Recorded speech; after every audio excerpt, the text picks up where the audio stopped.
అందరికీ వందనాలు. Praise the Lord. వాక్యం వింటున్న వారందరికీ ప్రభువైన యేసుక్రీస్తు వారి శుభనామములో వందనాలు తెలియజేస్తున్నాను. మీ అందరికీ ఈ 2025 నూతన సంవత్సర శుభాకాంక్షలు తెలియజేస్తున్నాను. ఈ సంవత్సరం పొడుగున ప్రభువుకి ఇష్టలైన వారందరికీ జాగ్రత్తగా వినండి. సంవత్సరం పొడుగున ప్రభువుకి ఇష్టలైన వారందరికీ సమాధానము, సంతోషము, ఆరోగ్యము, కాపుదల, ఆరోగ్యంతో సంతోషంతో కాపుదలతో కూడిన దీర్ఘాయుషును ప్రభు అనుగ్రహించును గాక. ఆమేన్. ఎందుకని ప్రభువుకి ఇష్టలైన వారికి సమాధానము, సంతోషము అంటూ నేను మొదలుపెట్టాను? ఎందుకని అందరికీ సమాధానం కాదు? ఎందుకని అందరికీ సంతోషం కాదు? ఎందుకని అందరికీ ఆశీర్వాదాలు చెందవరంటే దేవుని వాక్యం ఎంతో స్పష్టంగా మనకి తెలియజేస్తుంది.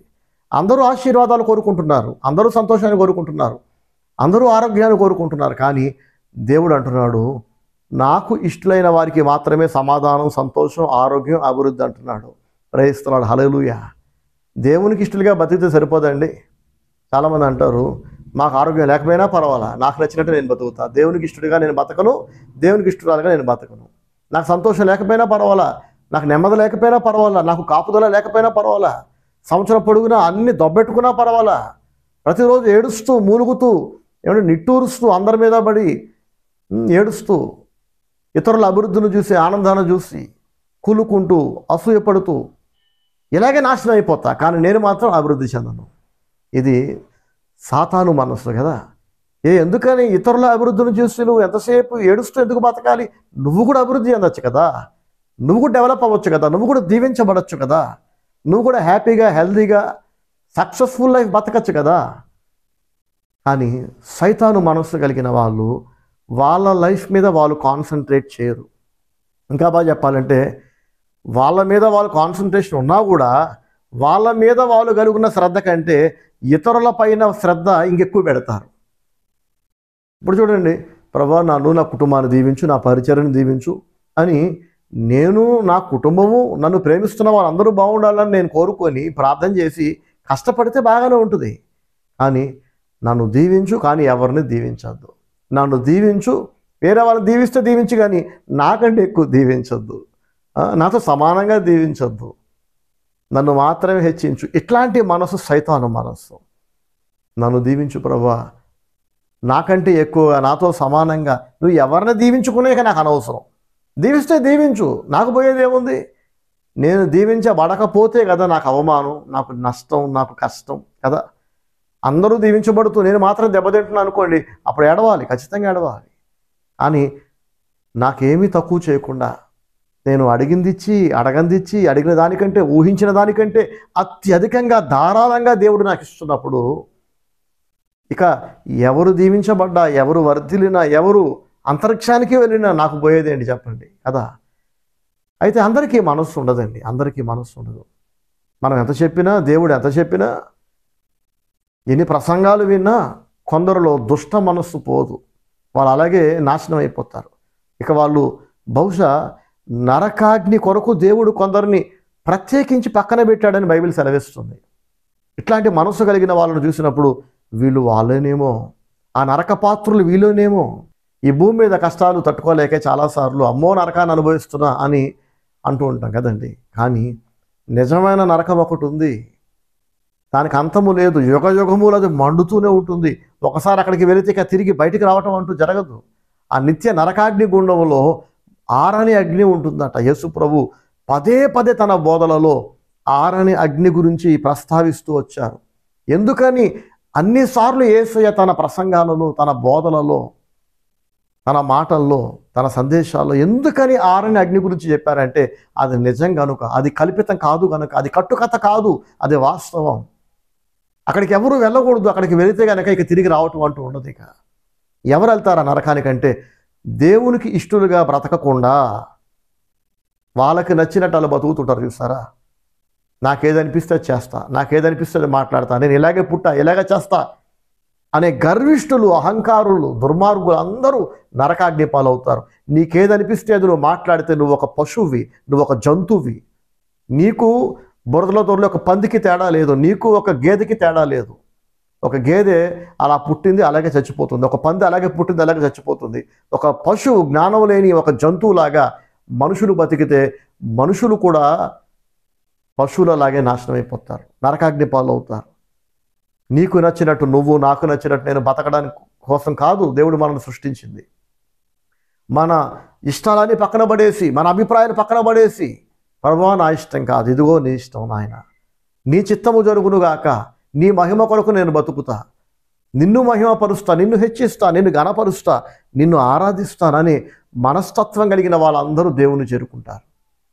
కాబట్టి దేవుడు ఎంతో స్పష్టంగా అంటున్నాడు, దేవునికి ఇష్టలైన వారికి మాత్రమే సమాధానము, సంతోషము, ఆరోగ్యము, కాపుదల. దేవునికి ఇష్టలుగా బ్రతికి తీరాలి. నీకు నచ్చినట్టు నువ్వు బ్రతికితే నువ్వు దేవుని బిడ్డవు కాదు. నిన్ను నువ్వు మార్చుకొని తీరాలి, మారి తీరాలి. నేను మారను అంటే కనుక ఎవడు మారడో వాడే నాశనం అవుతాడు. ఎవని గర్వము వానిని నాశనము చేయను అని దేవుడు ఎంతో స్పష్టంగా సామెతల గ్రంథంలో రాయించి పెట్టారు. నా వెనక అందరూ చెప్పండి, ఎవని గర్వము వానిని నాశనము చేయును. ప్రైజ్ ది లార్డ్, హల్లెలూయా. ఎవరు ఎవరిని నాశనం చేయనక్కర్లా, ఎవరు ఎవరిని శపించనక్కర్లా. మనకి నచ్చని వాళ్ళు ఉంటారు చూసారా. ఇప్పుడు నా విరోధులు ఉన్నారనుకోండి, ఎవరైనా నా అభివృద్ధిని చూసి తట్టుకోలేని వాళ్ళు, నా అభివృద్ధిని చూసి చాలామంది చప్పట్లు కొడుతుంటే, నవ్వుతుంటే, సంతోషపడుతుంటే, పాస్టర్ గారి పిల్లలు సక్సెస్ సాధిస్తున్నారు, పాస్టర్ గారి పిల్లలు ఏదో గొప్పగా అచీవ్ చేశారు, మా పాస్టర్ గారి పిల్లలు మా సగకాపురు అని కొందరు నవ్వుతుంటే, చప్పట్లు కొడుతుంటే, కొందరు రహస్యంగా ఏడుస్తుంటారు, గునుకుతుంటారు, సనుకుతుంటారు, అసూయపడుతుంటారు, పళ్ళు పటపట కొరుకుతుంటారు. పాస్టర్ గారు ఎందుకు బాగుపడాలి, ఆయన పిల్లలు ఎందుకు వర్ధిల్లాలి, నాశనం అవ్వాలని కోరుకుంటూ ఉంటారు. ఇట్లాంటి వాళ్ళను మనం శపించనక్కర్లా. తెలుసండి, దేవుని వాక్యం ఏమంటుందంటే, ఎవరు ఎవరిని శపించనక్కర్లేదు, ఎవరు ఎవరిని నాశనం చేయనక్కర్లే, ఎవరు ఎవరిని దీవించనక్కర్లేదు కూడా. తెలుసా, ఎవని గర్వము వానిని నాశనము చేయును. ఎవని అంతరంగములో అయితే ఈ గర్వం ఉంటుందో, నా లైఫ్ నా ఇష్టము అనే గర్వం, దేవుని ఇష్టం కాదు, నా ఇష్టం. తప్పురా, ఇతరుల అభివృద్ధిని చూసి నువ్వు ఏడవకూడదురా, అసూయ పడకూడదురా, సనగకూడదురా, గుణకూడదురా, ఇతరులను నువ్వు శపించకూడదురా, ఇతరుల నాశనం నువ్వు కోరుకుంటే ముందు నాశనమేది నువ్వు, నీ పిల్లలు, నీ ఇల్లేరా. పాతాళానికి దిగిపోతారా కుటుంబం సమేతంగా, టోటల్ ఫ్యామిలీ ప్యాకేజ్ లాగా కుటుంబం అంతా నాశనం అయిపోతారు. కొన్నేళ్ల తర్వాత మనం చూస్తే ఈ గర్విష్ఠుల గుంపు, అహంకారుల గుంపు, అసూయపరుల గుంపు, కులుబోతుల గుంపు, ఇతరుల అభివృద్ధిని, ఆశీర్వాదాలను చూసి భరించలేని, తట్టుకోలేని, ఆస్వాదించలేని సాతాను పిల్లల గుంపు కొన్నేళ్ల తర్వాత మనం చూస్తే మనం భూతద్దం పెట్టి వెతికినా కనిపించరు. అసలు బతుకున్నారా, చచ్చిపోయారా అని మనం ఆరా తీయాల్సినంత దారుణంగా దేవుడు పాతాళానికి తొక్కుతాడు. ఎవరు ఎవరిని శపించనక్కర్లా, ఎవరి భక్తిహీనత వారిని నాశనం చేస్తుంది, ఎవరి దుష్ట మనసు వారిని నాశనం చేస్తుంది. అలాగే ఎవడు భక్తిగా బతుకుతాడో, ఎవడు దేవుని మీద ఆశ పెట్టుకుంటాడో, దేవుని మీద ఆధారపడతాడో వాడిని ఎవ్వరూ దీవించనక్కర్లేదండి. కొంతమంది బాధపడుతూ ఉంటారు, మమ్మల్ని ప్రేమించే వాళ్ళు ఎవ్వరూ లేరు బ్రదర్, మేమేదో మా మానాన మేము తిని తినకుండా, ఎవరూ లేకుండా దిక్కులేని వాళ్ళలాగా నానా చావులు చచ్చి, నానా కష్టాలు పడి, ముక్కుతూ మూలుగుతూ మా పిల్లల్ని చదివించుకొని ఈ స్థాయికి తెచ్చుకుంటే, ఎవరు సాయం చేయకపోగా, ఎవరు మాకు చెయ్యి అందించకపోగా, నానా కష్టాలు పడి ఈరోజు ఈ స్థాయికి వస్తే మా మీద పడి ఏడుస్తున్నారండి. అందరూ మమ్మల్ని శపిస్తున్నారండి, మా నాశనం కొరకు ఎదురు చూస్తున్నారండి గుంట నక్కల్లాగా. మా ఇంటికి వస్తారు కానీ మా అభివృద్ధిని కోరరు. మమ్మల్ని వాళ్ళ ఇళ్ళకి పిలుస్తారు, హ్యాపీ క్రిస్మస్ అంటారు, హ్యాపీ న్యూ ఇయర్ అంటారు, కానీ వారి అంతరంగంలో ఈ సంవత్సరమైనా వీళ్ళు నాశనం అయిపోతే బాగుండు కదా అని కోరుకుంటున్నారు. బ్రదర్, నాకు భయం వేస్తుంది బ్రదర్, నాకు నా భర్తకి, నాకు నా పిల్లలకి ఏమైనా అయిపోతుందేమో అని భయం వేస్తుందని భయపడే సహోదరులు ఎంతమందో. ఇట్లాంటి వాళ్ళందరికీ దేవుని సేవకుడిగా చెప్తున్నానండి, ఎవరు మిమ్మల్ని శపించినా, ఎవరు మీ నాశనాన్ని కోరుకున్నా, ఎవరు మీ మీద పడి ఏడ్చినా, కుళ్ళుకున్నా, మీ నాశనం కొరకు ఎదురు చూసినా, మీరు దేవునికి భయపడ్డంత కాలం, దేవునికి ఇష్టలుగా మీరు బ్రతికినంత కాలం, దేవునికి ఫస్ట్ ప్లేస్ ఇచ్చినంత కాలం ఎవడి శాపం మిమ్మల్ని తాకదు. ఎవడు ఎంత శపిస్తాడో శపించనివ్వండి, ఎవడైనా చేతబడులు మంత్రాలు చేస్తే చేయనివ్వండి, పర్వాలేదు. అర్థమవుతుందో? ఎవడైనా ఏడుస్తే మీ మీద పడి ఏడవనివ్వండి. దేవుని బలమైన కాపుదల, దేవుని బలమైన సంరక్షణ మిమ్మల్ని కాపాడుతుంటుంది. మీరు ఆయనకి ఇష్టలు గనక, ఆయనకి ప్రియులైన వాళ్ళు గనుక మీరు మనుషులను సంతోషపెట్టే వాళ్ళు కాదు, మిమ్మల్ని మీరు సంతోషపెట్టుకునే వాళ్ళు కాదు, సమాజానికి నచ్చినట్టు బతికే వాళ్ళు కాదు. మీరు దేవుడు తన వాక్యంలో ఏం చెప్పాడో పరిశీలనగా తెలుసుకొని అది జరిగించటం మీద మీ మనస్సు ఉంది కనుక దేవుని మనస్సు మీ ఇంటి మీద ఉంది.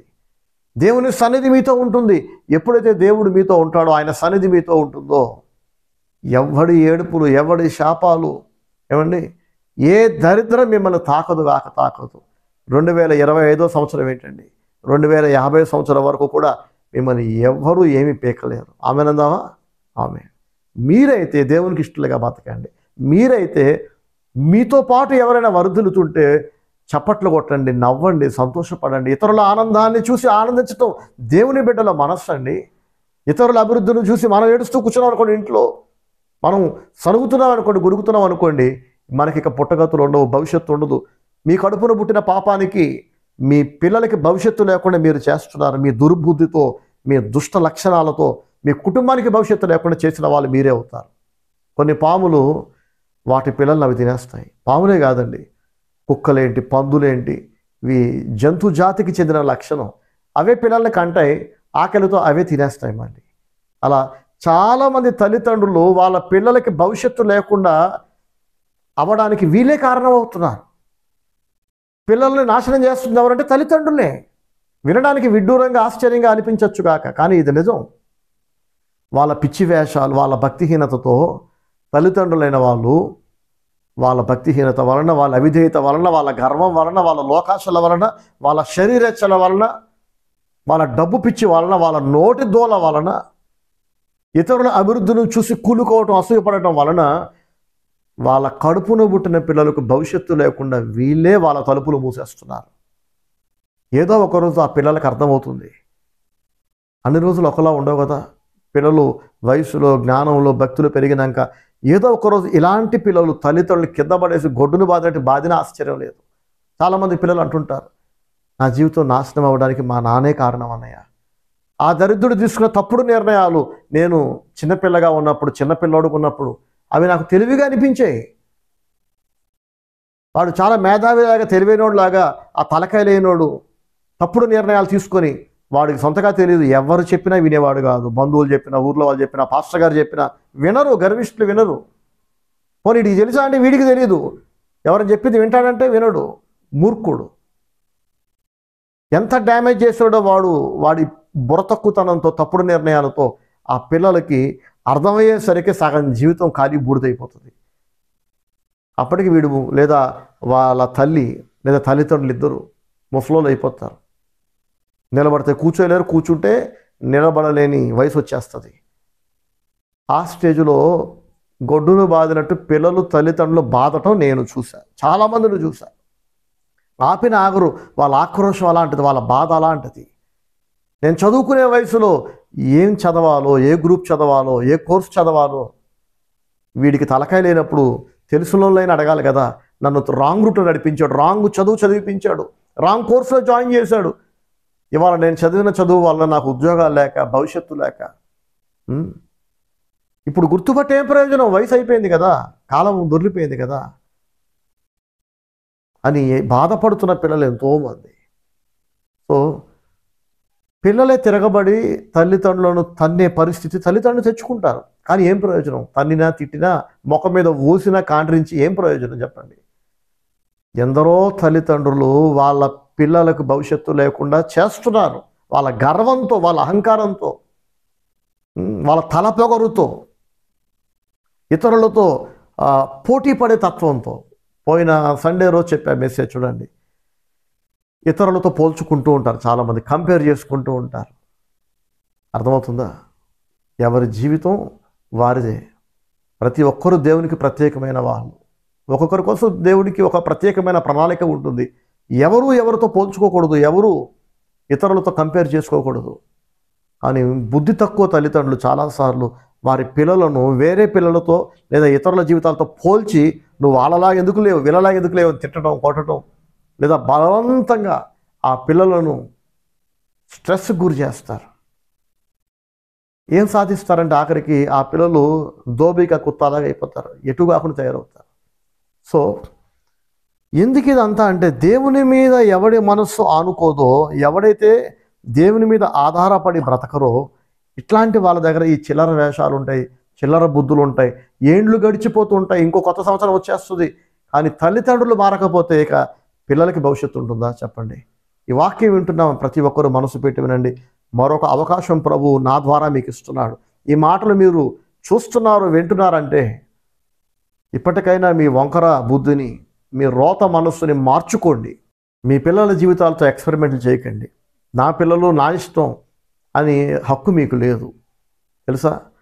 ఏదో ఒకరోజు పిల్లలు తిరగబడి తాంతారనేది పక్కన పడేస్తే దేవుడు లెక్క అడిగినప్పుడు మీరు తలకాయ ఎక్కడ పెట్టుకుంటారు? ఏమని జవాబిస్తారు? దేవుడు లెక్క అడగటం అంటే చాలామంది చనిపోయాక లెక్క అడుగుతాడని అనుకుంటారు. కాదండి, బ్రతుకుండగా, ఇంకా మీ ఒంట్లో ఓపిక ఉండగా, మీ ప్రాణం మీ శరీరం ఉండగా దేవుడు మిమ్మల్ని నిలదీస్తాడు, లెక్క అడుగుతాడు, శిక్షిస్తాడు. దేవుడు శిక్షించడం ప్రారంభించినప్పుడు ఏ మందులు మిమ్మల్ని కాపాడలేవు, ఏ వైద్యుడు మిమ్మల్ని కాపాడలేడు, ఏ డాక్టర్ గారు మిమ్మల్ని కాపాడలేరు. అర్థమవుతుందా? కాబట్టి నేనేం చేశా అంటారు. చేయాల్సిన దరిద్రం అంతా చేసేసి, నాశనం అంతా చేసేసి, మీ కడుపును పుట్టిన పిల్లలకే మీరు న్యాయం చేయలేకపోతే ఇక ఎవరిని ఉద్ధరిస్తారు చెప్పండి? అర్థమవుతుందా? ఊర్లో వాళ్ళు ఉద్ధరించిన తర్వాత సంగతి. మీ పిల్లలండి, మీ రక్త మాంసాలు పంచుకొని పుట్టిన మీ పిల్లల్ని మీ తప్పుడు నిర్ణయాలతో మీరు రాంగ్ రూట్లో నడిపించి వాళ్ళ జీవితాలు నాశనం చేస్తే మీ గర్వాన్ని, మీ అసూయను, మీ ఏడుపుని, మీ దరిద్రాన్ని మొత్తం మీ పిల్లలకి ఆస్తిలాగా అందించి ఆ పిల్లలకి భవిష్యత్తు లేకుండా రేపు ఆ పిల్లలు మళ్ళీ తల్లిదండ్రుల్లాగా ఇతరుల మీద పడి ఏడుస్తూ, వేరే వాళ్ళతో పోల్చుకుంటూ, కంపేర్ చేసుకుంటూ, ఇతరులను శపించుకుంటూ, సనుగుతూ గునుగుతూ, ఈ పిల్లలకి ఎక్కడి నుంచి వచ్చింది ఈ దరిద్రపు మనస్తత్వం? కొంత జీన్స్లో వస్తే కొంత తల్లిదండ్రులు, ఇక అది తప్ప వేరేది లేదు. పిల్లలు చూడడానికి, వినడానికి, పొద్దున్న లేస్తే రాత్రి పడుకునేదాకా ఆ ఇంట్లో ఆ దరిద్రమే. కనీసం తండ్రి మంచోడు కాకపోతే తల్లి అయినా మంచిదై ఉండాలి, తల్లి మంచిది కాకపోతే తండ్రి అయినా మంచోడై ఉండాలి. ఇద్దరూ రెండు పందుల్లా అంటోళ్ళు అనుకోండి, రెండు కుక్కల్లా అంటోళ్ళు అనుకోండి, ఇద్దరికీ దేవుని భయం లేదనుకోండి, ఇద్దరికీ భక్తి లేదనుకోండి, ఇద్దరికీ నీతి, న్యాయం, మనస్సాక్షి విలువలు లేవనుకోండి, ఇక ఆ పిల్లల్ని దేవుడే కాపాడాలి ఇంకా కదా. వీళ్ళు బాగుపడరు, తల్లిదండ్రులు పిల్లల్ని బాగుపడనివ్వరు. వీళ్ళు మారరు, పిల్లల్ని మారనివ్వరు. వీళ్ళు ఆత్మీయంగా ఎదగరు, పిల్లల్ని ఎదగనివ్వరు.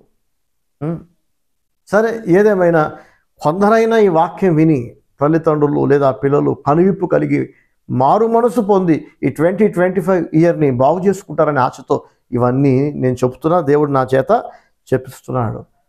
దేవుడు మనతో ఉన్నప్పుడు, దేవుని సన్నిధిలో మనం బతుకుతున్నప్పుడు ఏ భయం ఉండదండి, ఏ భయం ఉండదు. ఎలా జరిగేది అలా జరుగుద్ది. ఏది ఎలా జరిగినా అల్టిమేట్గా దేవుడు నా మంచి కోసమే జరగనిస్తాడని ఒక భరోసా మన మనసులో ఉంటుంది. ప్రైజ్ ది లార్డ్, హల్లెలూయా. రోమీయులకు రాసిన పత్రిక 8వ అధ్యాయంలో మనం చూస్తాం, దేవుని ప్రేమించు వారికి, అనగా ఆయన సంకల్పము చొప్పున పిలువబడిన వారికి సమస్తము సమకూడి మేలు నిమిత్తము జరుగును. ప్రైజ్ ది లార్డ్, హల్లెలూయా. ఎవరికట సమస్తము సమకూడి మేలు నిమిత్తం జరిగేది? ఎవరికి? దేవుని ప్రేమించు వారికి. హల్లెలూయా, ప్రైజ్ ది లార్డ్. దేవుని ప్రేమించే వాళ్ళంటే ఎవరు? పెదాలతో ప్రేమించే వాళ్ళు కాదు. ఇజ్రాయేలీల గురించి దేవుడు అంటాడు, వీరు తమ పెదవులతో నన్ను ఆరాధిస్తున్నారు కానీ వారు హృదయములు నాకు దూరముగా ఉన్నవి అంటాడు యేసయ్య. కాబట్టి పెదాలతో కాకుండా అంతరంగములో దేవుడు అంటే ప్రేమ. ఎంత ప్రేమ! దేవుడు ఏం చెబితే అది జరిగించాలి. క్రియలలో మన విధేయత చూపించాలి. మాటలతో మిగిలిపోకుండా చేతలతో మన ప్రేమను రుజువులతో పాటు చూపించాలి. మాటలతో అందరూ ప్రేమిస్తారు కదండి, కానీ కనపరచాలి కదా మన ప్రేమ క్రియల్లో. అలా ఎవరెవరైతే దేవుని ప్రేమిస్తుంటారో అలా దేవుని ప్రేమించే వారికి సమస్తము సమకూడి మేలు నిమిత్తము జరుగును. హల్లెలూయా, ప్రైజ్ ది లార్డ్. ప్రస్తుతం చాలామందికి చాలా భయాలు, ఒక్కొక్కరికి ఒక్కో రకమైన భయం. ఫర్ ఎగ్జాంపుల్, మనుషుల లైఫ్ అంటేనే భయం అండి. పెళ్లి వయసు వచ్చేసింది, పెళ్ళి అవ్వట్లేదని భయం. పెళ్ళి అయ్యేదాకా, పెళ్ళి అయ్యాక పిల్లలు పుడతారో లేదో 6 నెలలు అయిపోతుంది, 1 ఇయర్ అయిపోతుంది. వెంటనే డాక్టర్ దగ్గరికి పరుగులు పెట్టడం, ఆ టెస్ట్ ఈ టెస్ట్ చేయించటం. డాక్టర్ గారు పిల్లలు పుడతారా పుట్టరా అని. దేవుడు దయదలిచి ఒకవేళ గర్భఫలాన్ని ఇచ్చాడు అనుకోండి, ప్రెగ్నెన్సీ ఇస్తే బాబు పుడతాడో పాప పుడుతుందో మళ్ళీ ఇంకొక భయం. ఇక ఎప్పుడురా సంతోషంగా ఉండేది? దేవుని మహాకృపను బట్టి ఇలాంటి దరిద్రాలు, ఇలాంటి భయాలు ఎన్నడూ నేను చవి చూడలే. కారణం ఏంటో తెలుసా? నేను దేవుని ప్రేమించే వ్యక్తిని, ఆయనకి ఇష్టుడిగా బతికే వ్యక్తిని. కనుక దేవుడు నాతో ఎల్లప్పుడూ ఉన్నాడు. ఆయన ఉన్నాడంటే, ఆయన సన్నిధి మనతో ఉందంటే ఇక భయము మన మనసులో ఉండదు. పెళ్లి వయసు వచ్చింది, నాకు తెలుసు, దేవుడికి తెలియదు ఆ విషయం. చెప్పండి. ప్రార్థన చేయటమే మన బాధ్యత, మన వంతు. ప్రభా నన్ను పుట్టించో, నాకు ఒక మంచి లైఫ్ పార్ట్నర్ని ఇవ్వని ప్రార్థన చేయాలి. తర్వాత మీ ఆత్మీయ స్థితికి తగ్గ వ్యక్తిని మీరు వెతుక్కోవాలి. ఒక కుక్కకి ఒక కుక్కనిచ్చి చేయాలి, పందికి పందినిచ్చి చేయాలి, ఆవుకి ఆవునిచ్చి పెళ్లి చేయాలి, పెద్ద పూలకి పెద్ద పూలని, సింహానికి సింహాన్ని ఇచ్చి, ఏనుగుకి గాడిదనిచ్చి పెళ్లి చేసాం అనుకోండి, అవి కలిసి సంసారం చేస్తాయా? చెప్పండి. ఒక పావురానికి కాకినిచ్చి పెళ్లి చేస్తే అవి కలిసి ఉంటాయా? కాకికి కాకే కరెక్టు, కోయిలకి కోయిల కరెక్టు, పావురానికి పావురం కరెక్టు, రాబొందుకి ఇంకొక రాబొందే కరెక్టు. మీరు పావురం లాంటి మనస్తత్వం కలిగి ఉండి, చాలా పెద్ద జాబ్ అన్నయ్యా, పెద్ద బిల్డింగ్ అంట, చాలా ఆస్తులు ఉన్నాయంట అని చెప్పి, ఆస్తిపాస్తులు ఉన్నాయని, పెద్ద జాబ్ ఉందని చెప్పి ఒక రాబొందునిచ్చి పావురం లాంటి మీ అమ్మాయికి ఇచ్చి పెళ్లి చేశారనుకోండి, ఆ రాబొందు లాంటి అల్లుడు అత్తమామలు ముందు మీ అమ్మాయిని తినేసి, మిమ్మల్ని తినేసి, మీ కుటుంబాన్ని, మీ జీవితాన్ని నాశనం చేస్తారు. అంటే పావురం లాంటి అబ్బాయి ఉన్నాడు అన్నయ్య, కానీ ఆస్తులు లేవన్నయ్య, పెద్ద జాబ్ లేదన్నయ్య. నీకు పావురంకి పావురం కావాలా, రాబొందు దాంతోపాటు ఆస్తి కావాలా? ఆలోచించుకో. అన్నీ అంటే రావు. అర్థమవుతుందా? టైలర్ మేడ్ అంటారు చూడండి, అంటే కొలతలు ఇచ్చి షోల్డర్ ఎంత ఉండాలి, చెస్ట్ ఎంత ఉండాలి, పొట్ట దగ్గర ఎంత ఉండాలి, చేతులు పొడిగి ఎంత ఉండాలి అని టైలర్ దగ్గర మనం కొలతలిచ్చి కుట్టించుకుంటాం చూసారా? అలా కొలతలిచ్చి టైలర్ మేడ్గా వధువు వరుడు ఎప్పుడు ఎవరికి ఎక్కడ దొరకరు. అర్థమవుతుందండి? కొన్ని ప్లస్లు ఉంటాయి, కొన్ని మైనస్లు ఉంటాయి. మనకేమో 100% అన్ని ప్లస్లే కావాలి, ఇక మైనస్లు వద్దు కదా. కాబట్టి ప్రస్తుత సమాజంలో ప్లస్ అంటే ఏంటి? డబ్బు. డబ్బుకి ఎంత ప్రాధాన్యత ఇస్తున్నారంటే మనుషులు, డబ్బుకి, బంగారానికి, ఆస్తిపాస్తులకి, పెద్ద ఉద్యోగానికి. ఉద్యోగం అంటే అది కూడా మళ్ళీ డబ్బే కదా, కన్వర్ట్ చేస్తే కనుక, క్యాల్కులేట్ చేస్తే. ఉద్యోగం is equal to package, package is equal to money. కాబట్టి దేవుని స్థానాన్ని ధనానికి ఇచ్చేశారు. డబ్బు ఉంటే చాలు. డబ్బు ఉంది కదా, బ్యాంకులో డబ్బు ఉంది కదా, ఇంట్లో, ఇక నాకేం పర్వాలేదు. ఏ జబ్బు వచ్చినా ఆ డబ్బుతో ఆపరేషన్ చేయించుకుంటాను, ట్రీట్మెంట్ చేయించుకుంటాను. ఈ ఊరు కాకపోతే ఇంకొక ఊరు, అవసరమైతే అమెరికా వెళ్తా, లండన్ వెళ్తా, ఎక్కడికైనా వెళ్తా. దేవుడు నీకు తోడు లేకపోతే నువ్వు లండన్ వెళ్తావు, అమెరికా వెళ్తావు, కానీ నీకు స్వస్థత దొరుకుతుందా? డబ్బు ఖర్చు పెడతావు కానీ నీకు స్వస్థత దొరుకుతుందా? డాక్టర్ ట్రీట్మెంట్ ఇస్తారు, మందులు వేసుకుంటావు, అవి పని చేస్తాయా? నీకు సంతోషం ఉంటుందా? స్వస్థత దొరుకుతుందా? అసలు బుర్ర ఉందా? కనీసం తలకాయ పనిచేస్తుందా?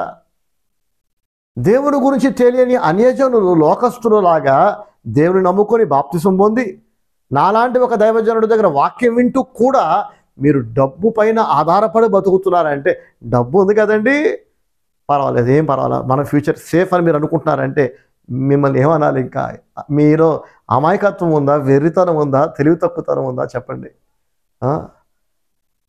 ఒక్కసారి మీ కొరకు నేను ఒక వాక్యం చదివి వినిపిస్తా, మనసు పెట్టి వినండి. బైబిల్ ఏం సెలవిస్తుందో చదివి వినిపిస్తున్నాను.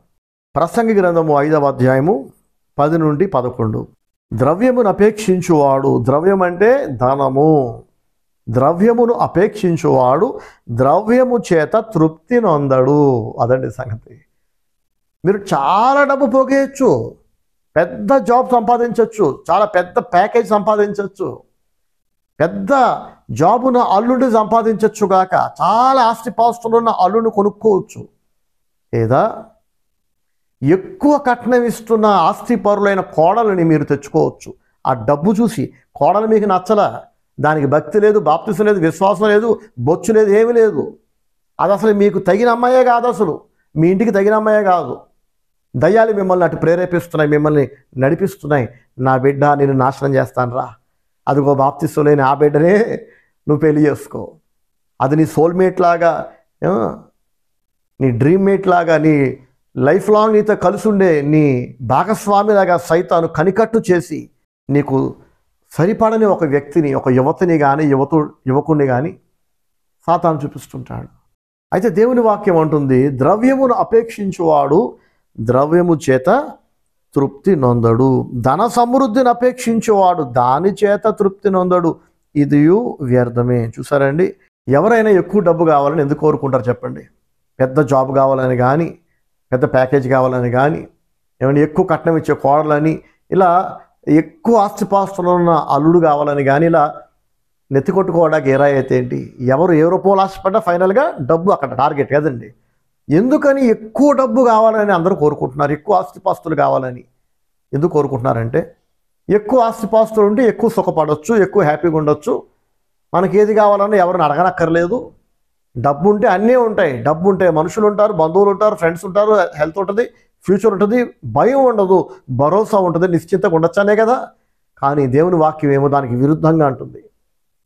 అర్థమవుతుందా? ద్రవ్యమును అపేక్షించువాడు దాని చేత తృప్తి పొందడు, ధన సమృద్ధిని అపేక్షించువాడు దాని చేత తృప్తి పొందడు. నువ్వు ఏ ఆనందం అయితే, ఏ భరోసా అయితే ధనము నుంచి ఆశిస్తున్నావో, డబ్బు వస్తుంది కానీ ఆ భరోసా నీకు ఉండదట. ఆ భయం అప్పుడు కూడా నేను వెంటాడుతుంది. భయపడుతూనే ధనవంతులైన వాళ్ళు, అసంతృప్తితో డబ్బున్న వాళ్ళు, డబ్బు పోగేసిన వాళ్ళు, ఏ ధైర్యం కోసం అయితే, ఏ భరోసా కోసం అయితే, ఏ తృప్తి కోసం అయితే ఎక్కువ ఆస్తి సమీకరిస్తారో, పోగు చేస్తారో, నిలవ ఉంచుతారో, పిల్లలకి దాచి పెడతారో, వాళ్ళకి తృప్తి ఉండదు అంటున్నాడు దేవుడు. తృప్తి లేనప్పుడు ఇక తృప్తి అంటే ఏంటో తెలుసా అండి? సంతోషంగా ధైర్యంగా బ్రతికే బ్రతుకు.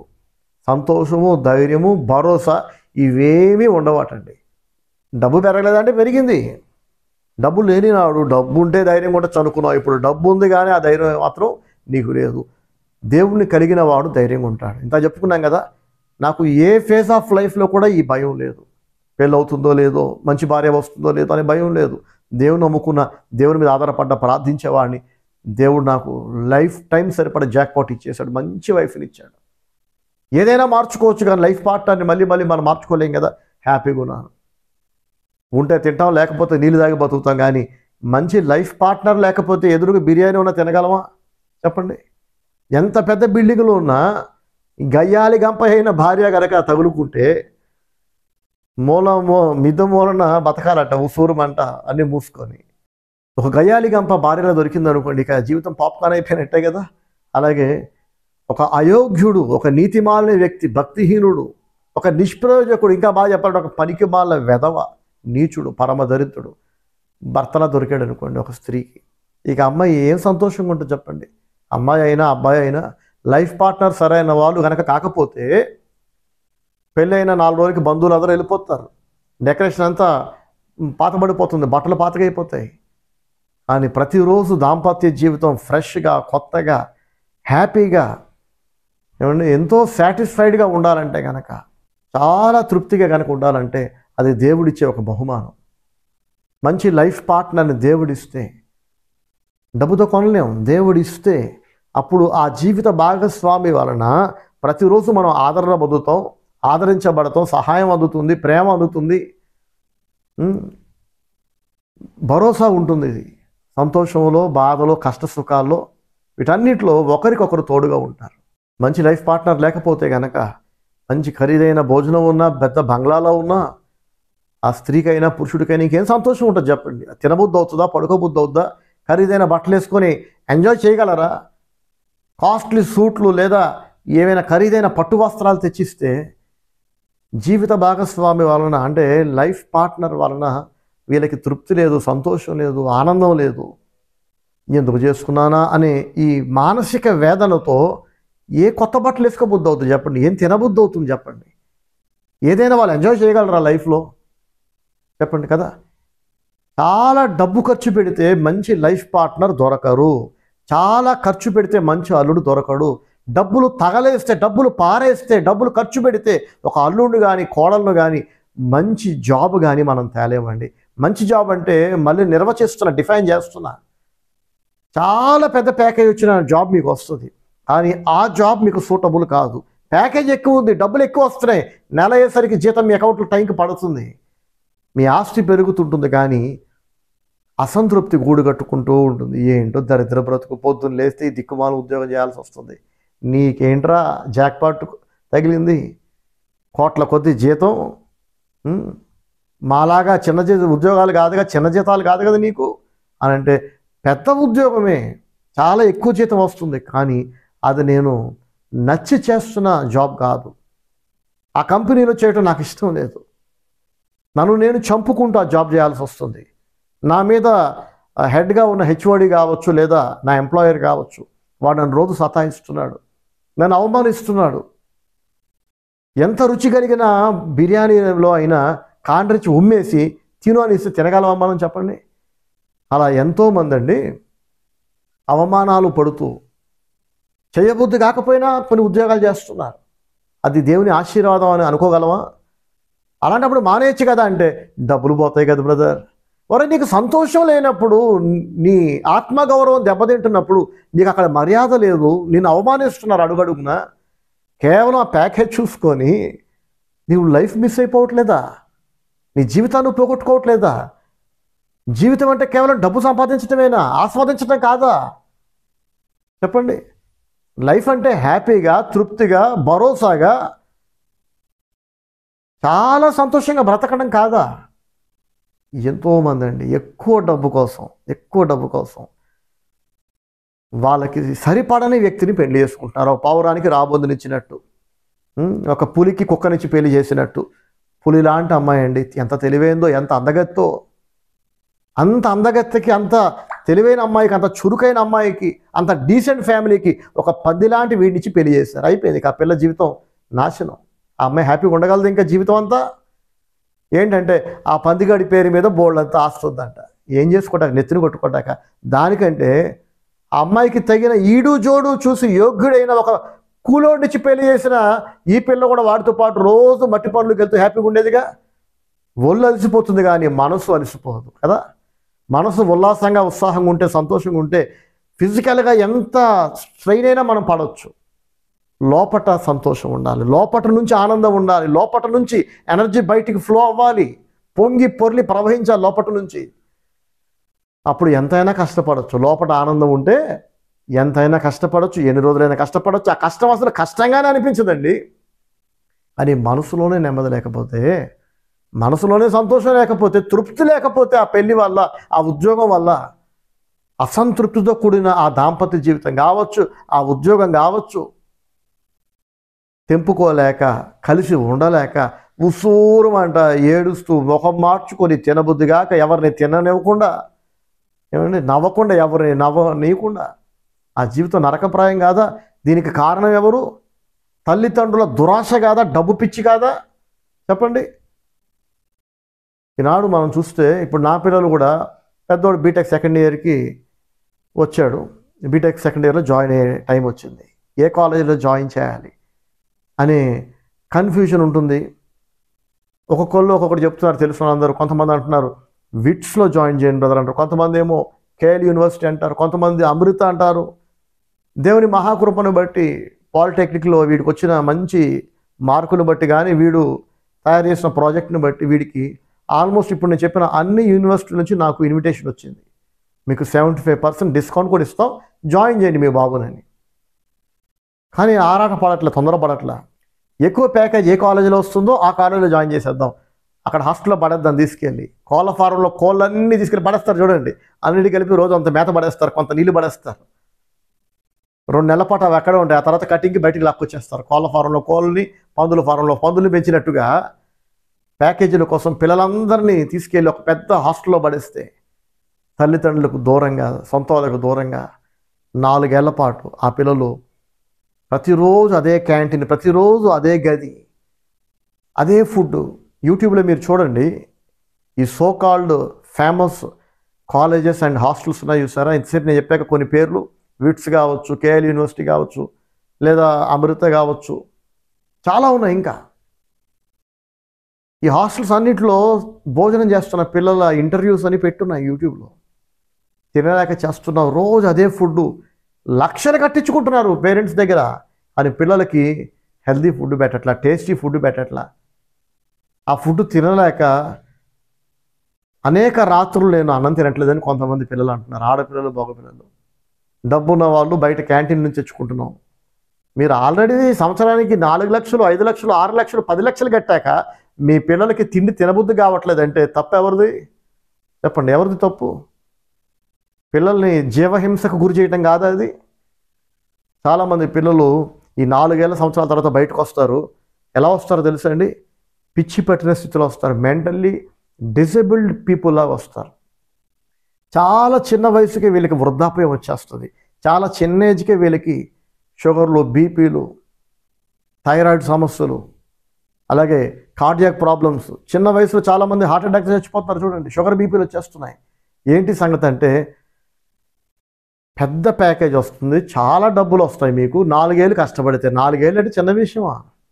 సంవత్సరానికి 12 నెలల చొప్పున రోజుకు 3 పూటల పెంటలాంటి భోజనం వాళ్ళు ఎందుకు తృప్తిగా పెడతారండి? అమ్మ వండి పెట్టినట్టు, నాన్న దగ్గరుండి తినిపించినట్టు ఇంట్లో ఉన్నంత రుచిగా, శుచిగా పెడతారా పిల్లలకి భోజనం? 4 ఏళ్ల పాటు పిల్లలు చదువు పేరుతో హాస్టల్లో ఉంటారు. ఆ తర్వాత జాబ్ ఇంకెక్కడ వస్తుంది? సొంత ఊర్లో రాదు కదా. ఆ తర్వాత జాబ్ కోసం మళ్ళీ వేరే ఊర్లో ఉంటారు. ఇక తల్లిదండ్రులతో పిల్లలు గడిపిన టైం ఏది చెప్పండి? యుక్త వయసులో, పిల్లల మైండ్ మెచ్యూరిటీ వచ్చే స్టేజ్లో, బ్రెయిన్ ఎదిగే వయసులో తల్లిదండ్రుల దగ్గర, పాస్టర్ గారి దగ్గర, దేవుని దగ్గర గడిపే టైం ఎక్కడిది ఇంకా?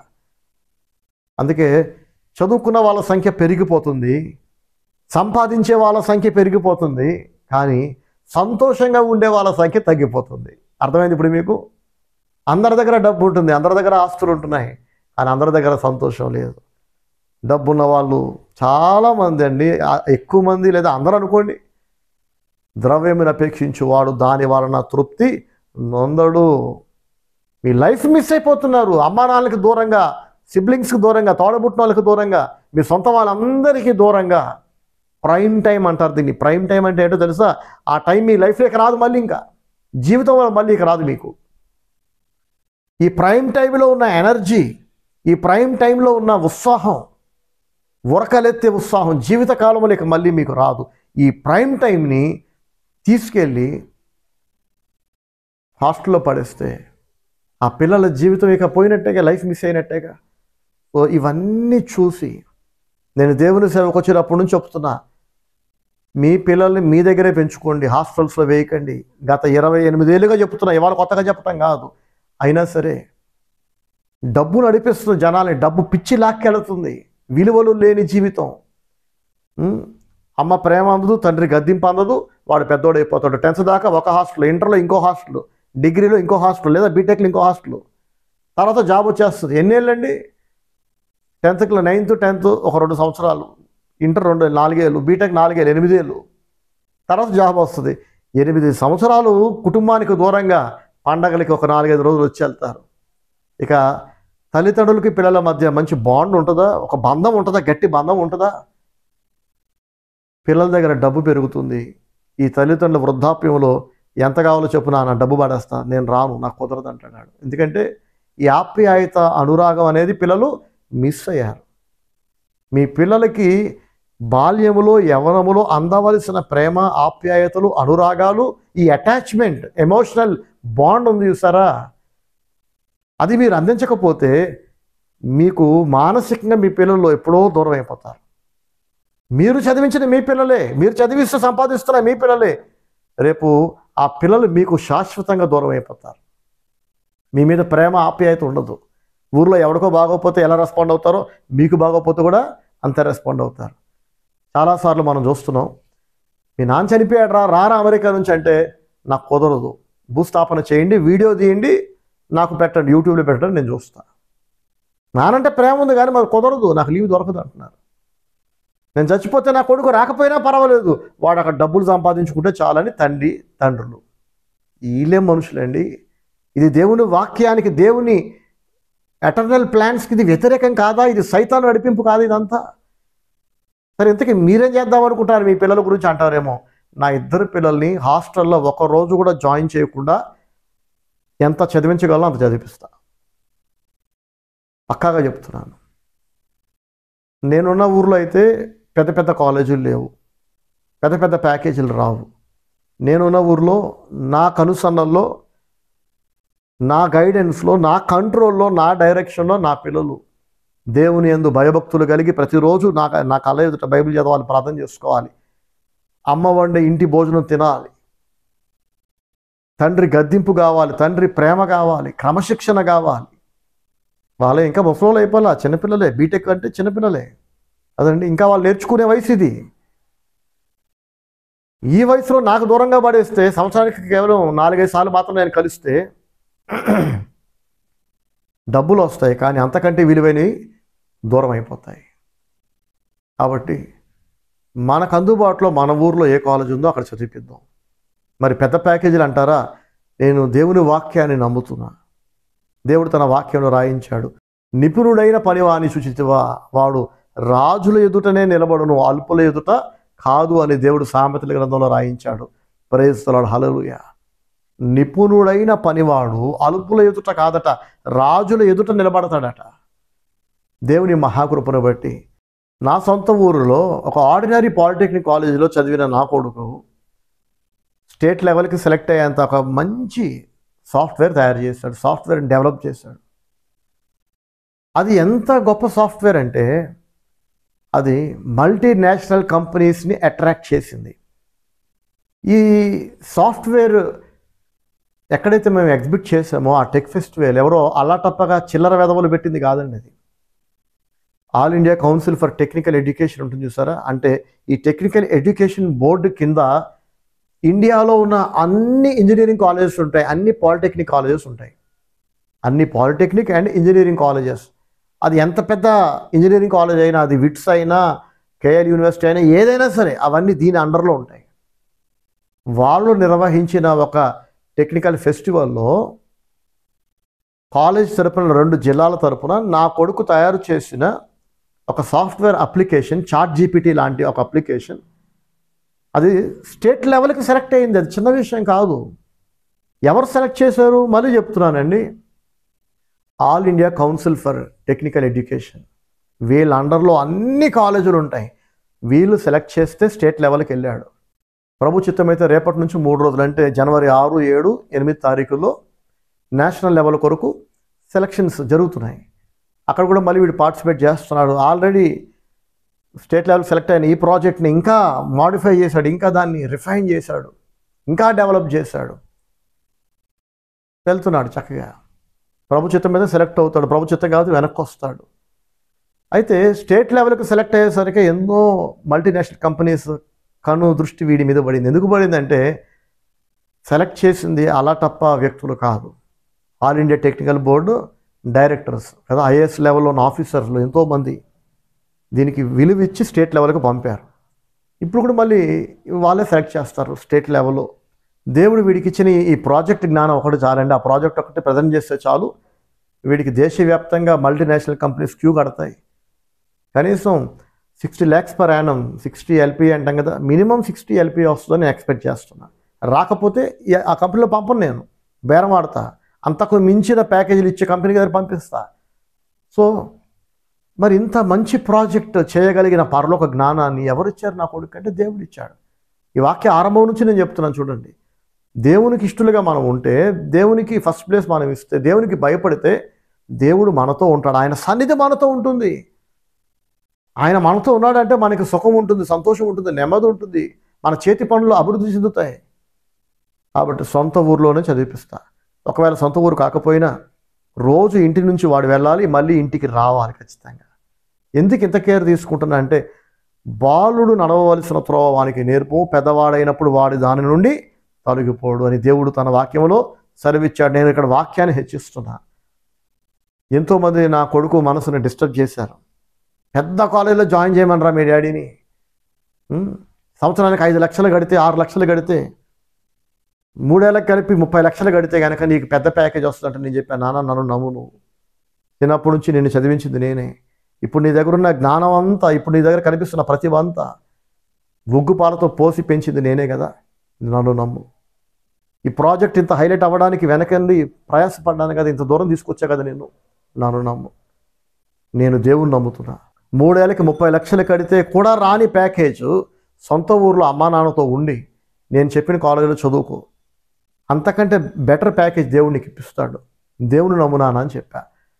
ముందు వీడు డిస్టర్బ్ అయ్యాడు ఫ్రెండ్స్ అందరి వల్ల, తెలిసిన వాళ్ళ వల్ల. అమ్మో నీ భవిష్యత్తు నాశనం అయిపోద్ది, ఇంతకాలం మీ డాడీ చెప్పినట్టేనో ఇప్పుడు మాత్రం మా మాట విను అంటే ముందు డిస్టర్బ్ అయ్యాడు. కానీ ఆ తర్వాత వాడికి అర్థమైంది, వీడి ప్రాజెక్ట్ విలువ వీడికి అర్థమైంది. ఎప్పుడండి నేషనల్ లెవెల్ సెలక్షన్స్ రేపు నుంచి జరుగుతున్నాయి కదా, దానికి వస్తున్న గుర్తింపు, హడావిడి ఇవన్నీ చూశాక, డాడీ ఈ ఒక్క ప్రాజెక్ట్ చాలు డాడీ, జాబు గ్యారంటీ డాడీ, వచ్చేసినట్టే డాడీ ఇంకా నాకంటే. ఇదే కాదనా అన్న, నేను నెల రోజుల నుంచి చెప్తున్నా నీకు, ఎందుకు అనవసరం కంగారు పడుతున్నావు, నీకంటే పెద్దోడు నీ తండ్రిని, అనుభవంతో చెప్తున్నా అంటే, సారీ డాడీ ఇప్పుడు నాకు అర్థమవుతుంది, నువ్వు ఎలా చెప్తే అలాగే వింటా. ఇంట్లోనే ఉండి చదువుకుంటా, ఇంటి నుంచే కాలేజీకి వెళ్ళి వస్తా, పక్క ఊరైనా ఏదైనా పర్వాలేదు కానీ నువ్వు చెప్పినట్టు వింటా. ముందు దేవునికి ఫస్ట్ ప్లేస్ ఇవ్వాలండి. మరి నాకు భయం లేదా అంటే, నాకు భయం అస్సలు లేదండి, భరోసా ఉంది. దేవుడు లేనివాడే భయపడతాడు, దేవుడు లేనివాడు డబ్బు ఖర్చు పెట్టి కూడా భయపడతాడండి. ఈ సందర్భంగా దేవుడు తన వాక్యాలు ఏం సెలవిచ్చాడో మీకు చదివి వినిపించాలనుకుంటున్నా, మనసు పెట్టి వినండి. మీ దగ్గర బైబిల్ ఉంటే కనుక తప్పకుండా మీ బైబిల్ తెరిచి ఈ వాక్యాలు చూడాల్సిందిగా, వినాల్సిందిగా, గ్రహించాల్సిందిగా మనవి చేస్తున్నా. ఇర్మియా గ్రంథము 17వ అధ్యాయము.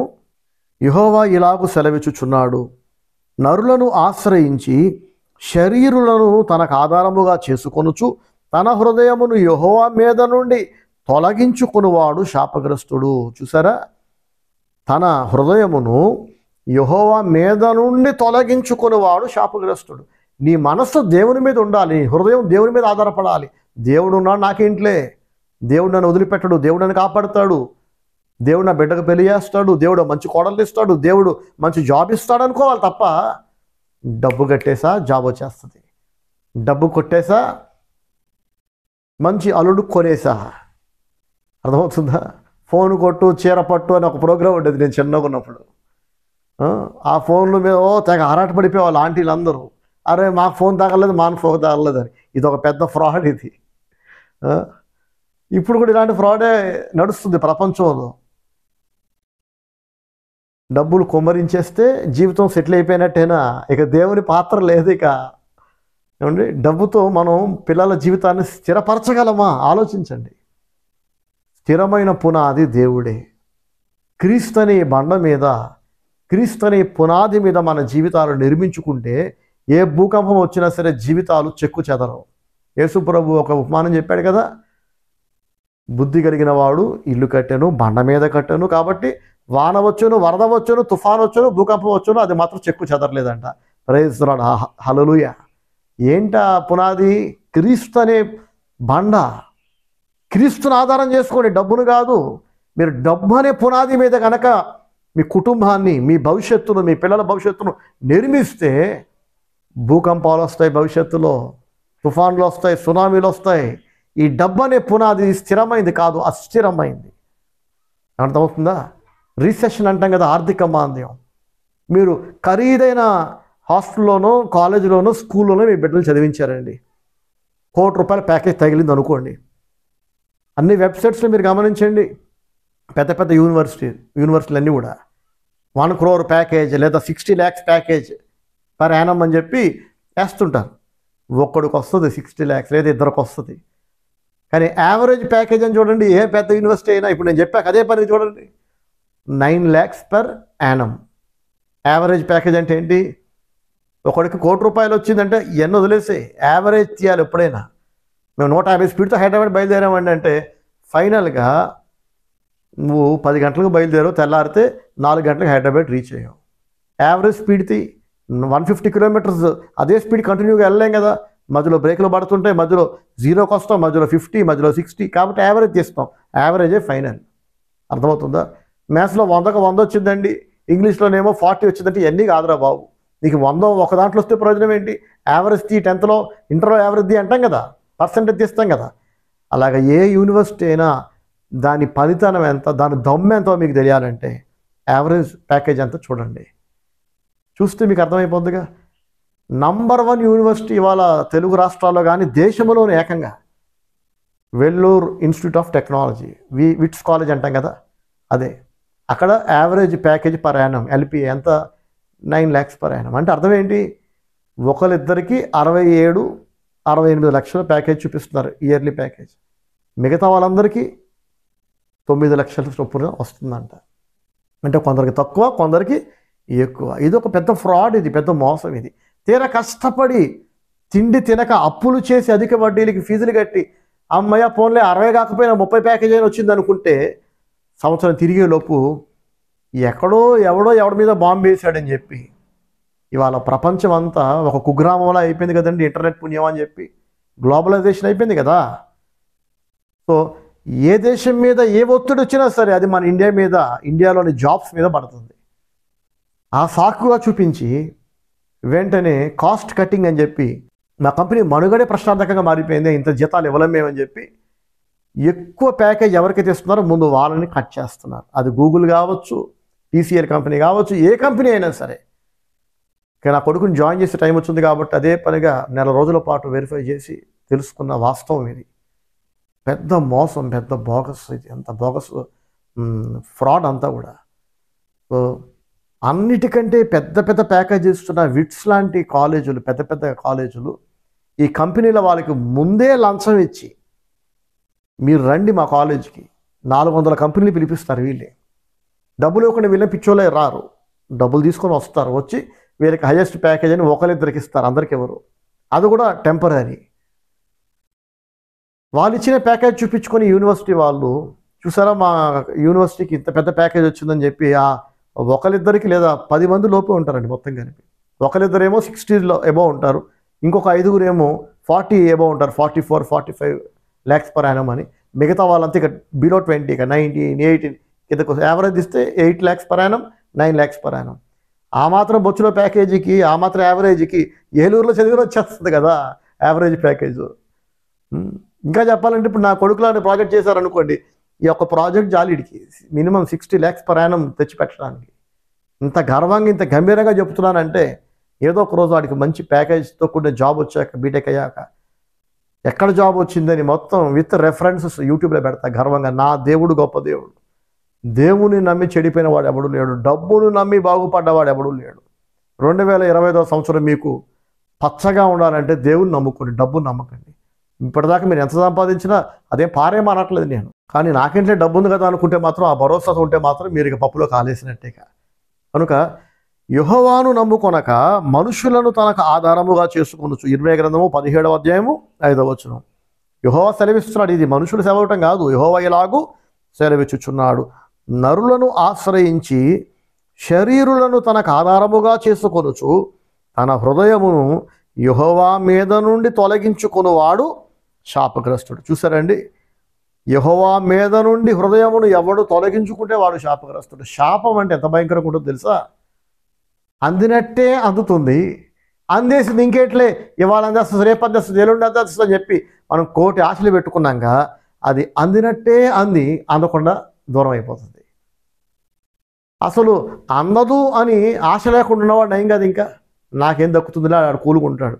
కానీ ఆశ పెట్టుకొని దక్కేస్తుంది, దొరుకుద్ది అనుకొని దొరికినట్టే దొరికి చేయి జారిపోతే అప్పుడు ఉంటుందండి ఇక చావు దెబ్బ, మానసిక వేదన కదా.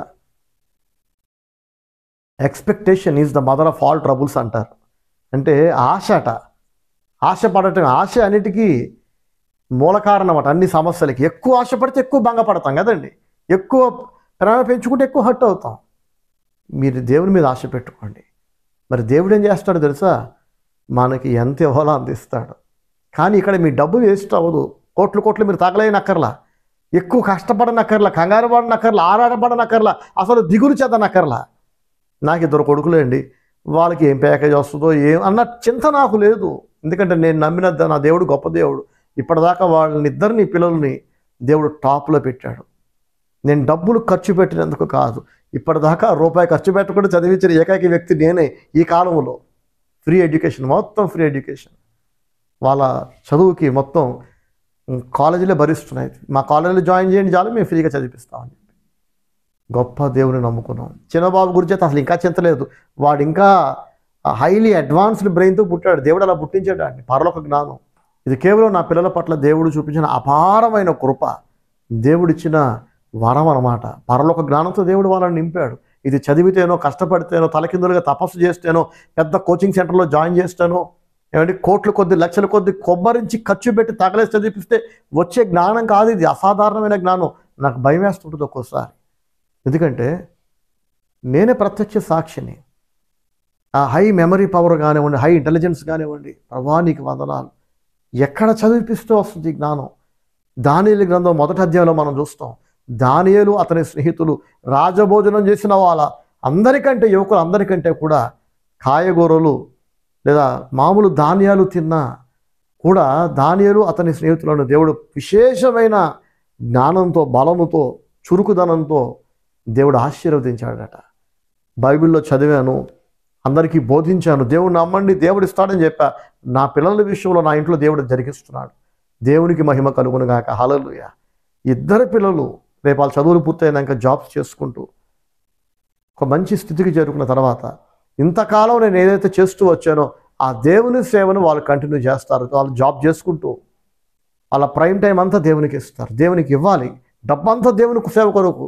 ఎంత 10% 20 కాదండి, 100% దేవుని సేవ కొరకే. వాళ్ళ లైఫే దేవుని కొరకు, వాళ్ళు పుట్టిందే దేవుని పని కొరకు. చెప్పేశాను వాళ్ళకి, నాన్న మీ లైఫ్ దేవునికి ఇవ్వాలి. దేవుడు ఎంత అసాధారణమైన తెలివి మీకు ఇచ్చాడంటే అది మీకోసం మీరు బతకడానికి. అది అందరిలాగా మళ్ళీ మీరు పెళ్ళిళ్ళు చేసుకొని పిల్లలు అనేసి మీకోసం మీ పిల్లల కోసం బతకడం కాదు. పెళ్లి చేసుకోవద్దని కాదు నేను అనేది, కానీ గాడ్ ఫస్ట్, తర్వాత ఇంకేదైనా సరే. అది వాళ్ళ నరాన జీర్ణించుకోపోయింది. మేము దేవుని కొరకు పుట్టిన పిల్లలం, దేవుని కొరకు దేవుడు మా అమ్మ నాన్నకి మమ్మల్ని ఇచ్చాడు. దేవుడు అందుకే మాకు ఇంత తెలివి ఇచ్చాడు. ఇది కష్టపడితే మాత్రం రాదండి, నిజం చెప్తున్నా. ఇది కష్టపడితే వచ్చేది కాదు. ఈ వాక్యం వింటున్నా మిమ్మల్ని నేను బ్రతిమలాడుతున్నా దేవుని సేవకుడిగా. డబ్బు మీద మనసు పెట్టకండి, మనుషుల మీద నమ్మకం పెట్టుకోకండి. వాళ్ళు ఎవరో ఉన్నారు మాకేంట్లే, మా పిల్లలు పెద్దోళ్ళు అయిపోయారులే మాకేంట్లే, పిల్లల మీద కూడా ఆధారపడకండి, దేవుని మీద ఆధారపడండి. ఎక్కువ ఆశ పెట్టుకున్నారు అనుకోండి మీ పిల్లల మీద, రేపు వాళ్ళు మిమ్మల్ని భంగపాటు గురి చేయొచ్చు కాక. దేవుని మీద ఆశ పెట్టుకోండి, ఆయన మీకు సహాయం చేస్తాడు. శాపం ఎంత భయంకరంగా ఉంటుందంటే చూస్తాం కానీ అనుభవించాం. అర్థమవుతుందా? చూస్తాము, చేతి దాకా వస్తుంది, వచ్చినట్టే వస్తుంది, దక్కినట్టే దక్కుతుంది, తుస్సుమని చేయి జారిపోతుంది. అరే ఇలా జారిపోద్దని తెలిస్తే మేము ఇంతకాలం ఎదురు చూసేవాళ్ళం కాదు కానీ ఇక అప్పుడు కుమిలిపోయే వాళ్ళని ఓదార్చటం మన తరము కాదు. ఇట్లాంటి శాపము దేవుడు అంటున్నాడు, యెహోవా మీద నుండి తొలగించుకునేవాడు శాపగ్రస్తుడు. హృదయాన్ని ఎవడైతే యెహోవా మీద నుండి తొలగించుకుంటాడో, ఇక నువ్వు దేని మీద పెట్టుకున్నా దేవుని మీద కాకుండా యెహోవా మీద నుండి నీ మనస్సుని, నీ హృదయాన్ని, నీ ధైర్యాన్ని, నీ భరోసాని, నీ నిరీక్షణను, నీ ఆశను నువ్వు తొలగించేసుకున్నావు కదా. ఆ తర్వాత నువ్వు డబ్బు మీద పెట్టుకుంటే ఏంటి, మనుషుల మీద పెట్టుకుంటే ఏంటి, నీ పిల్లల మీద పెట్టుకుంటే ఏంటి, నువ్వు శాపగ్రస్తుడివి. నీకు నెమ్మది ఉండదు. నువ్వు చూస్తావు కానీ తినవు, కష్టపడతావు కానీ సుఖపడవు, నీకు నెమ్మది ఉండదు, సంతోషం ఉండదు. అర్థమవుతుందా? కనుక దేవుని మీద ఆధారపడండి, దేవునికి ఫస్ట్ ప్లేస్ ఇవ్వండి, దేవునికి భయపడండి, దేవుని సమయం దేవునికి ఇవ్వండి. దేవునికి చెందవలసిన భయము, మహిమ, ప్రేమ, ధనము ఏది దేవునికి చెందాలో అది మీ దగ్గర ఉండడానికి వీలు లేదు. మీ కుటుంబాన్ని దేవుని కొరకు పెంచండి, కుటుంబానికి దేవుని విలువను నేర్పండి. డబ్బు పిచ్చిన పిల్లలను తలకాయలో నేర్పటం కాదు. అర్థమవుతుందా? డబ్బు ఉంటే అన్నీ ఉన్నట్టే, డబ్బు ఉంటే ఇంకెవడక్కర్లేదు, ఏదో ఒకరోజు మీ నోటితో మీరు ఒప్పుకుంటారు. డబ్బు ఉంది కానీ నాకు నెమ్మది లేదు, నాకు సంతోషం లేదు. ఎక్కువ డబ్బు కూడబెట్టేది సంతోషంగా ఉండడానికి కదండి. ఇక ఆ సంతోషమే మీకు లేనప్పుడు ఆ డబ్బు నెత్తులు కొట్టుకుంటాక చెప్పండి. కాబట్టి నాలాగా బ్రతకాల్సిందిగా అందరినీ ఎంకరేజ్ చేస్తున్నా. నాకు ఏ భయం లేదు, నా పిల్లల భవిష్యత్తు గురించి చింత లేదు నాకు. వాళ్ళు ఎక్కడైనా చదవచ్చుగాక, చిన్న కాలేజీలో చదివినా, ఆర్డినరీ కాలేజీలో చదివినా, ఇంట్లో ఉండి రోజు వెళ్ళొచ్చినా ఏ భయం లేదు, ఏ బెంగా లేదు. నా బిడ్డలకి మంచి భవిష్యత్తుని ఇచ్చేవాడు దేవుడు, మనుషులు కాదు, కాలేజీలు కాదు, డబ్బు కాదు. Money can't by all things in life. నిజమే, కొన్నిటిని కొనగలదు డబ్బు, కొన్నిటిని. కానీ అందులో విలువైనది ఏంటంటే సంతోషం. ఈ సంతోషమే లేని నాడు ఇక వి మిస్డ్ అవర్ లైఫ్. మన లైఫ్ని మిస్ అయినట్టు ఇక మనం కదండి.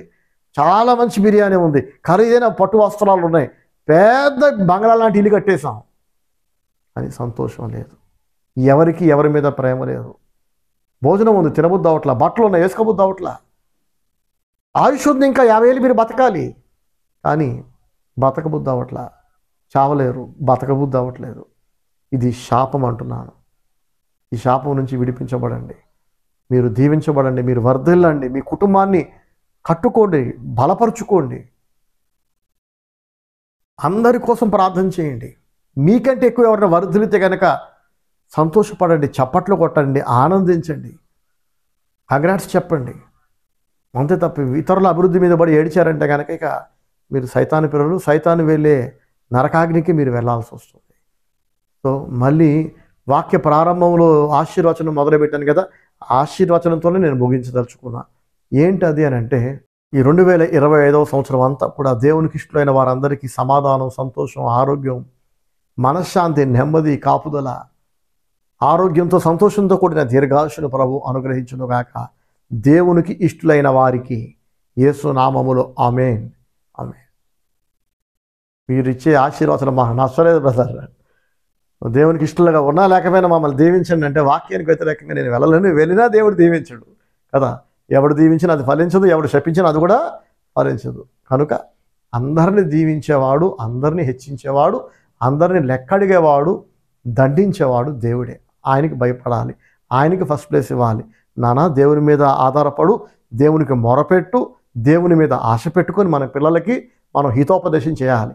అంతే తప్ప డబ్బుంది నాన్న నువ్వు ధైర్యంగా ఉండు, నేనున్నా నాన్న నువ్వు ఇవాళ ఉన్నావు రేపు ఉంటావో లేదు ఎవరికి తెలుసు, నీకే దిక్కు లేదు కదా.